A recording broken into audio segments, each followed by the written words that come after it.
फुलवंती आणि त्यासोबतच एक नंबर हे दोन्हीही अपकमिंग मराठी मूव्हीज जे आहेत क्लॅश होणार आहेत. 10 तारखेला एक नंबर हा चित्रपट जो आहे रिलीज होणार आहे.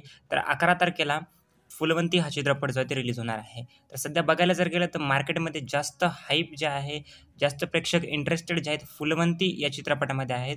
त्यानंतर एक नंबर या चित्रपटामध्ये. सध्या जर तुम्ही बुक माय शोवरती चेक केलं तर फुलवंती या चित्रपटामध्ये प्रेक्षक थोडेफार जास्त इंटरेस्टेड दिसत आहेत. आणि एक नंबरमध्ये थोडेफार कमी आहेत.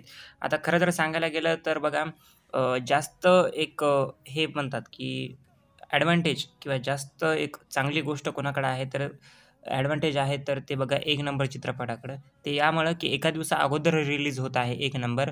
त्यामुळे नक्कीच प्रेक्षक पहिल्या दिवशी जे आहे चित्रपट बघतील कसा आहे, कसा नाही.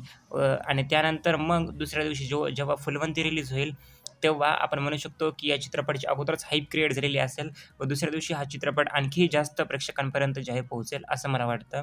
आणि फुलवंती चित्रपटाबाबत जर सांगायला गेलं तर त्याही चित्रपटाची बऱ्यापैकी हाईप क्रिएट होत आहे. कारण की ट्रेलर त्यांनी खरं तर काल रिलीज केलं. एक 5-7 दिवसाचा कालावधी बाकी असताना आणि परत त्यावरतून आणखी चित्रपटाचं तर प्रमोशन तरी त्यांनी चांगल्या प्रकारे करावं. कारण की चित्रपट तर चांगला दिसत आहे.